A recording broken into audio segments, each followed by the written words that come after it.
Bueno, voy a iniciar ahora eh, con la clase de insuficiencia aórtica que teníamos pendientes.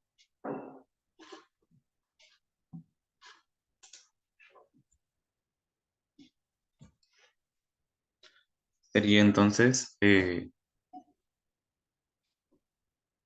se inicia ya.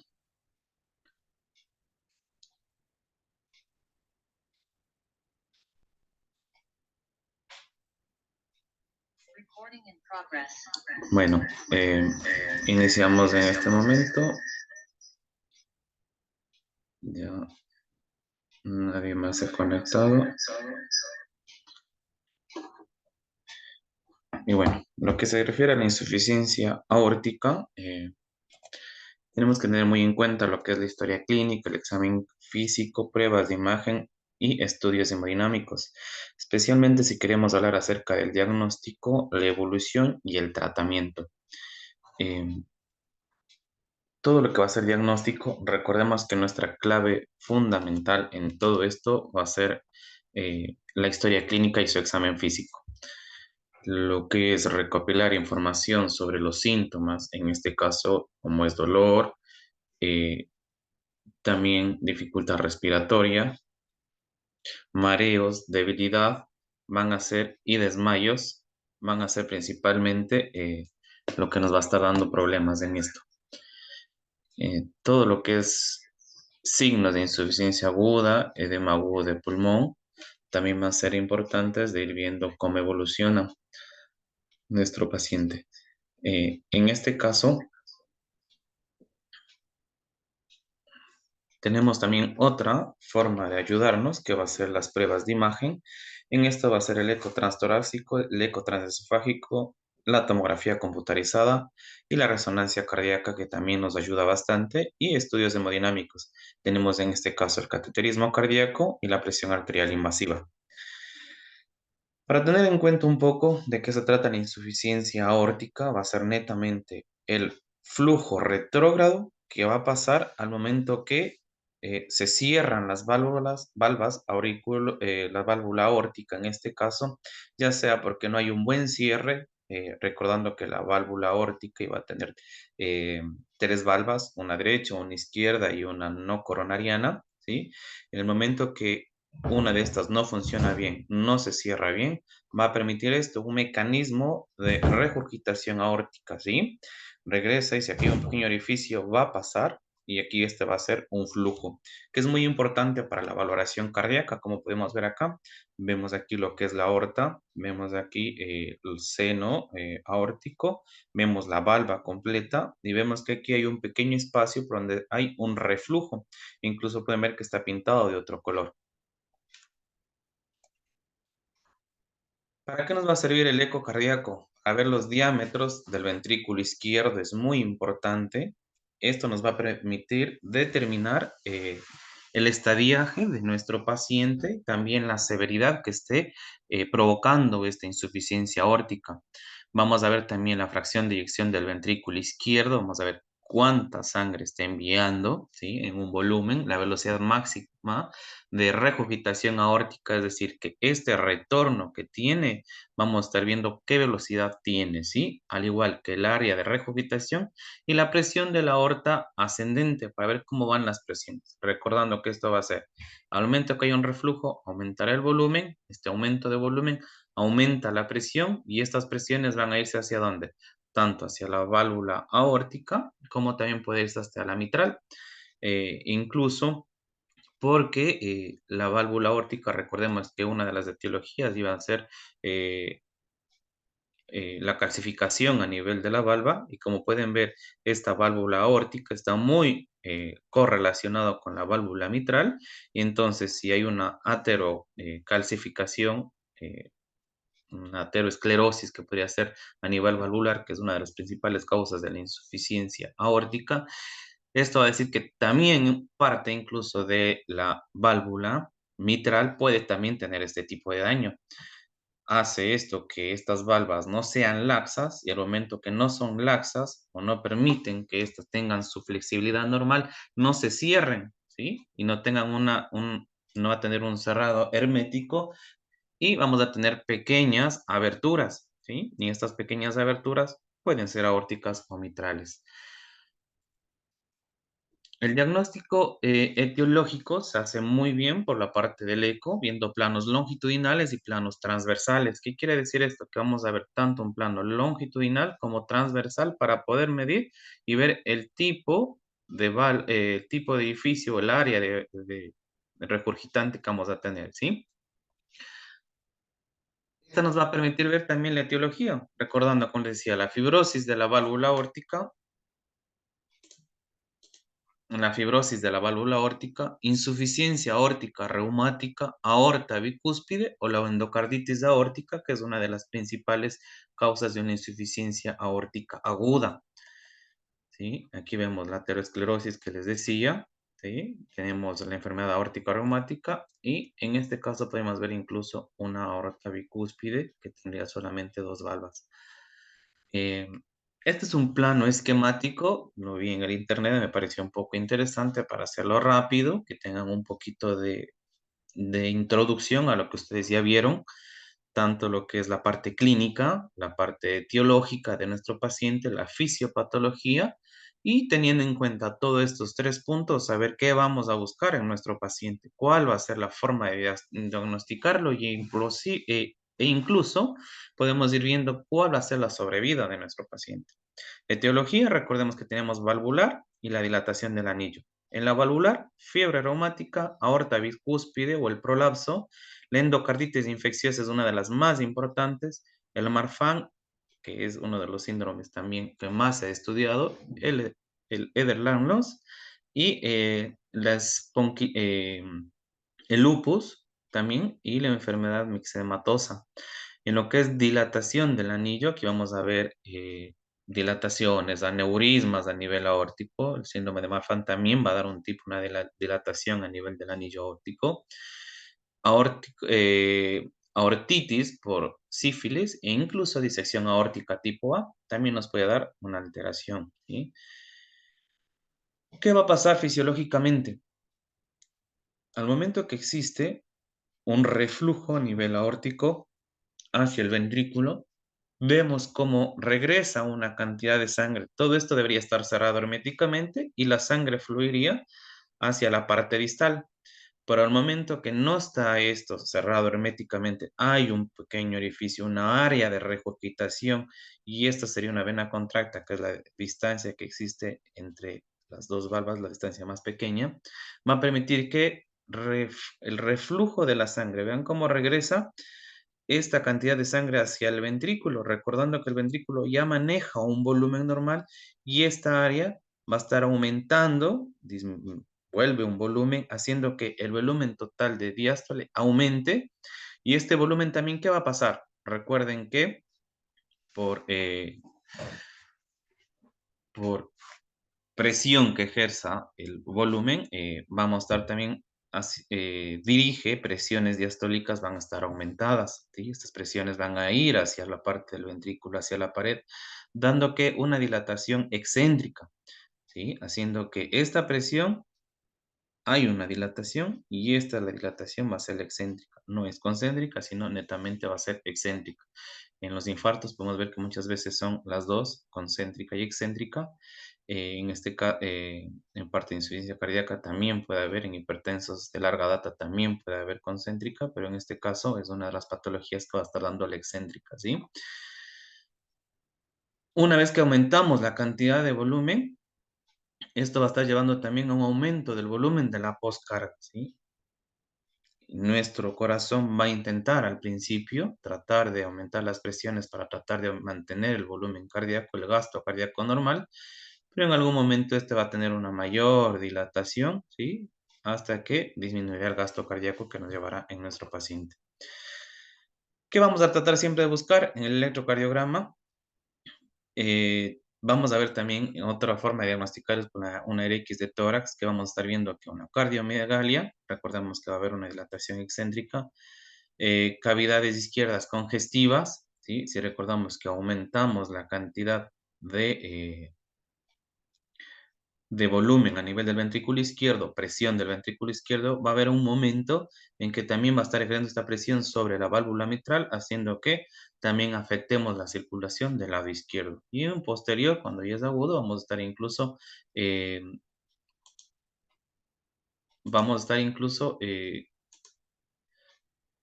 aumentando lo que va a ser una dilatación a nivel de la aurícula. En esta otra lo que vemos es lo mismo que les estaba indicando. ¿Qué vamos a ver en eco? En el eco vamos a ver el defecto de captación anatómico vulvar. En el eco vamos a ver cómo está formada la valva, si tiene las 3 valvas, como le decía, o va a ser solamente 2, sería una válvula bicúspide, que es normal en las anomalías congénitas. Vamos a ver también la densidad. Vemos la densidad del chorro, vamos a ver qué tan grande es el chorro, ¿sí? Vemos la vena contracta, que les decía aquí va a ser la medición. Cuando al momento que se cierran las 2 valvas queda un pequeño espacio. Esa distancia entre la una valva y la otra valva que no cierra bien se llama la vena contracta. Más adelante vamos a ver valores, en este caso mayor a 6 es que es severo. El área de orificio regurgitante, como les decía, valva va a tener la valva derecha, la valva coronariana derecha, izquierda y la no coronariana, y vamos a hacer aquí una medición del orificio. Siempre hacemos esta medición para ver qué tan grande es el orificio y qué tanto volumen va a regresar hacia el ventrículo. Y gracias a eso llegamos a la última parte, el volumen regurgitante por latido. Vamos a ver cuánta sangre que debía haber ido normal al gasto cardíaco, la circulación mayor a la circulación general, va a estar regresando, ¿sí? Es por eso que ven que el latido sería en sístole, le mandamos una gran cantidad de sangre hacia distal, pero una parte va a regresar y aquí nos da el por qué es un pulso magnocellular que iniciaría un pico rápido de la sístole y una caída rápida. ¿Por qué? Porque una parte del volumen, en vez de ser el volumen constante, disminuye y hace que esto sea como un pico y ese sería el pulso Magnus Celer, porque es un pulso fuerte y disminuye también, ¿sí? Eh, lo otro que vamos a ver también es las variables del chorro, si va a ser un chorro excéntrico, ¿sí? Que va a ser central, que son los chorros grandes, centrales llegan incluso muchas veces hasta la punta, hasta el ápice del corazón, otras veces incluso pueden irse solamente hasta la pared y así vamos a tener unos chorros variables que van a ser los excéntricos principalmente.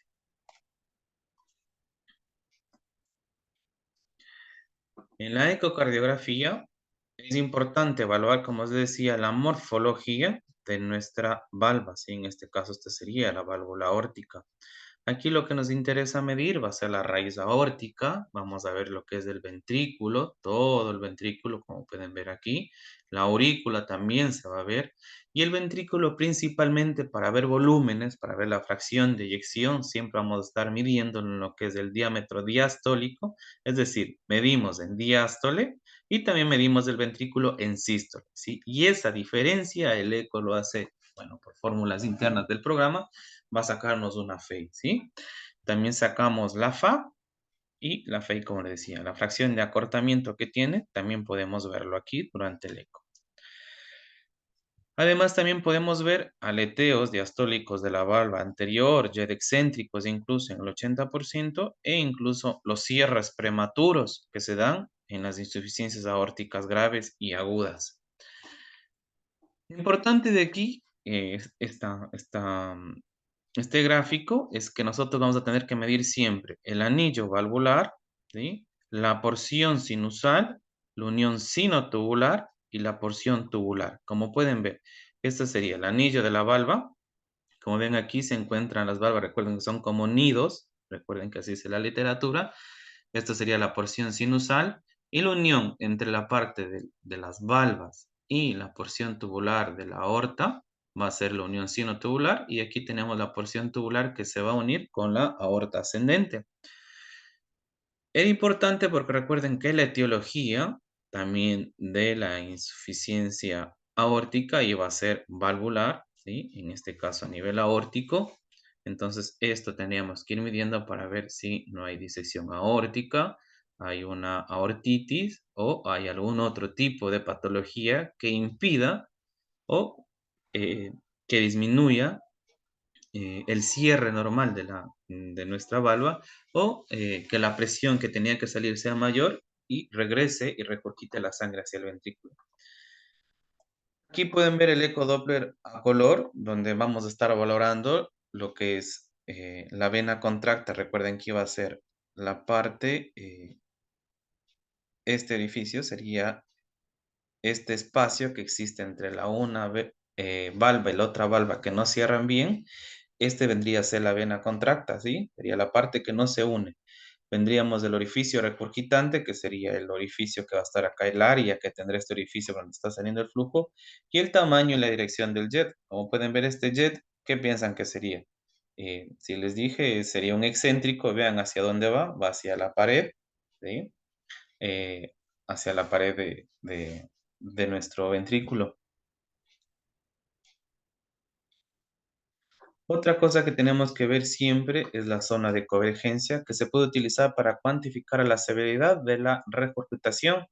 En este caso vemos el flujo de convergencia, es esta cabecita que ven aquí, ¿sí? Esto de aquí es importante para ver el flujo de convergencia, para ver cuánta sangre y la severidad de la regurgitación se evalúa durante este tipo de función que tiene el eco. También se puede utilizar para ver directamente los volúmenes regurgitantes y el área regurgitante, ¿sí? Volvemos nuevamente, el flujo de convergencia, que sería esta cabecita. Esta de aquí sería la vena contracta, pueden ver aquí, ¿sí? Ven, aquí estaría una valva, en este caso pongamos que es la valva, tendríamos la valva derecha y la valva izquierda, ¿sí? De la coronariana izquierda y coronariana derecha. Y vemos que aquí entre estos dos hay este espacio. Este espacio por donde pasa la sangre vendría a ser la vena contracta. Y esta acá sería el área o jet regurgitante, ¿sí ven? Entonces viene una gran cantidad de flujo aquí, choca con este pequeño agujerito que no se cerró bien, hace este pequeño halo que es muy importante para ver la severidad, para ver qué área tiene, ¿sí? Y lo medimos. Incluso en el eco se puede medir esta distancia y sacamos pi por radio al cuadrado por 2 y nos va a estar dando el área de este flujo de convergencia. Y de ahí podemos ver tranquilamente, medir la vena contracta y medimos el flujo. ¿Por qué es importante esto? Y porque hice un poquito hincapié, porque esto nos va a permitir ver qué tipo de tratamiento y clasificarlo en lo que va a ser en insuficiencia aórtica leve, moderada o severa. Si esta de aquí, cuando tengamos insuficiencia, tratemos de pedir por eco que se valore o se evalúe o se mida o se envíe en el informe para nosotros saber con eso definir la conducta de nuestro paciente. Va a ser muy distinta una conducta si tenemos una vena contracta menor a 0.3 que si tenemos mayor a 0.6, que en ese caso cambiaría de un tratamiento médico a un tratamiento quirúrgico. Esto le llamamos nosotros el método PISA, ¿sí? Como pueden ver, es de estas mediciones. El método PISA es la cuantificación de la regurgitación utilizando un principio de conservación de la masa mediante el análisis del área de isovelocidades tanto proximal, que es la convergencia. Eh, Este método es más preciso en los jets regurgitantes centrales, ¿sí? Recuerden que íbamos a estar viendo el área de regurgitación, va a ser mucho más fácil medir en esta que medir en uno que se encuentre horizontalizado y va a depender bastante de cómo va a estar puesto el transductor. Y el PISA es la hemisfera en sí y el radio PISA se puede utilizar para calcular el diámetro del orificio regurgitante, ¿sí? También podemos ver esto de aquí tranquilamente por este método PISA que tenemos.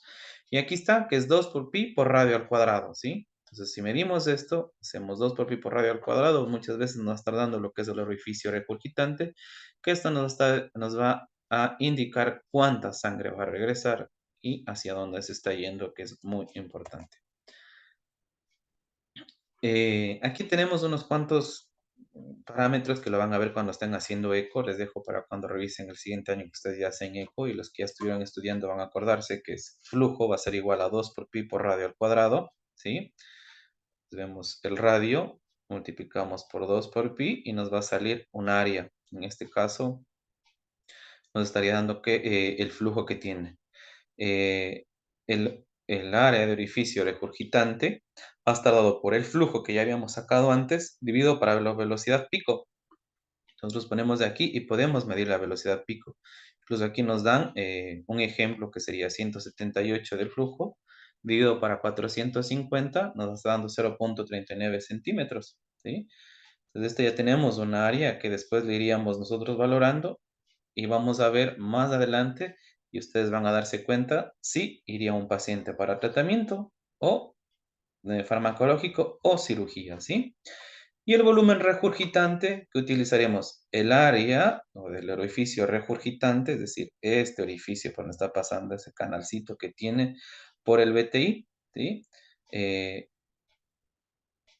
este sería la velocidad que estamos teniendo, en este caso va a ser 210, que tiene una velocidad que está, la velocidad que está pasando por aquí, la sangre, ¿sí?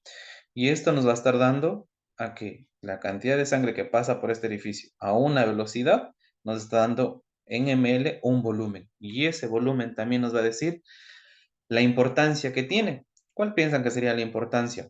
Que la sangre que debería ir a la aorta regrese acá al ventrículo donde ya tenemos un volumen residual y aumente estos 82 ml. Recuerden que tenemos 120 ml que se elimina, 70 saldría, 50 se caía en el ventrículo. Si esto lo aumentamos a 82, tendríamos 132 ml que tendríamos post sistólico. Entonces tendríamos mucho volumen acá. Entonces, ¿qué pasaría con la aurícula izquierda? Ya no mandaría mucho volumen, comenzaría a dilatarse la aurícula izquierda porque no tiene la misma cantidad, porque ya hay volumen acá. Entonces, para que pueda pasar este volumen que tenemos en la aurícula izquierda, ¿qué tendría que hacer? Aumentar la presión, la aurícula, hacer más fuerte presión, ¿para qué? Para vencer esta fuerza y para tratar de mandar la cantidad de sangre que tenemos acá. ¿Y esto qué va a hacer el ventrículo? En algún momento va a ceder y va a hacer que haya una dilatación excéntrica, haciéndose un globo acá abajo, un globo a nivel de la aurícula, y esto va a estar dado por la insuficiencia. Y ahí después, más adelante, vamos a ir revisando. El Doppler pulsado, lo importante para este ahora, en el momento de ustedes que están revisando recién, va a ser el flujo reverso o lo diastólico medido desde la ventana supraesternal a nivel aórtico descendente proximal. En otras palabras, es este flujo que va a tener, ven que es un flujo muy grande, eh, o lo diastólico, ¿sí? Normalmente no sería tan grande, normalmente tendríamos sistólico y la diástole, pero en este caso, si pueden ver, es muy grande que incluso sale a la parte de acá. Aquí habría que mover la línea de base y tendríamos ya una medición completa del flujo reverso que estamos teniendo, ¿sí? Bien, podemos ver por medio de un Doppler continuo. Este nos va a ser muy importante para nosotros valorar eh, la pendiente de esa aceleración y el tiempo de mi presión, ¿sí? Miren, este sería el tiempo máximo que tiene y esta sería la gradiente de desaceleración. Eh, Normalmente esta pendiente debería ser un poquito, no es tan pronunciada, sería un poquito más larga. Aquí tendríamos el volumen máximo, ¿sí?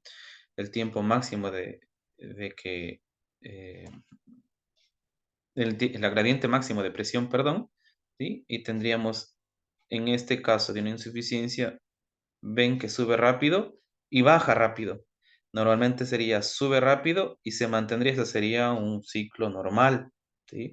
Pero en este caso ingresa la gran cantidad de sangre, hay un agujerito, no permite mantener esta meseta, que sería que esté cerrada las valvas, por lo tanto cae rápidamente eh, en nuestra pendiente, ¿sí? Y esto también nos va a permitir dar una gradiente que después lo utilizaremos para ver si el paciente es candidato a cirugía o a la colocación de una TAVI. Lo importante aquí, les puse un cuadro que puso la Sociedad Española de Cardiología, en el cual vamos a estar valorando ecográficamente la morfología por medio del eco, puede ser anormal, rotura, defecto o captación grande, el flujo de chorro que les decía aquí vamos a estar viendo, ¿sí? La señal de la onda de chorro, vamos a ver si es densa, ¿sí? el flujo o lo diastólico invertido, que recuerden que lo revisamos, el ancho de la vena contracta, recordemos que la vena contracta iba a ser este cuellito que tenía, por donde va a pasar por aquí, este agujerito donde estar pasando la sangre de la aorta, el agujerito que deja o que no se cerró bien la valva, eso va a ser la vena contracta mayor a 6, que es una insuficiencia aórtica grave. Un tiempo de mi presión menor a 200 también ya va a decirnos que es una insuficiencia aórtica grave.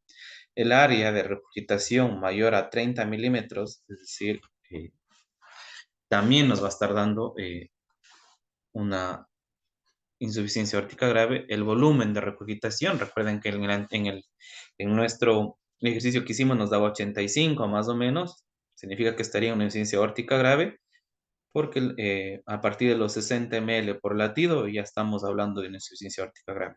Y la dilatación de las cámaras cardíacas, de la dilatación del VI, recuerden que iba a haber una dilatación excéntrica.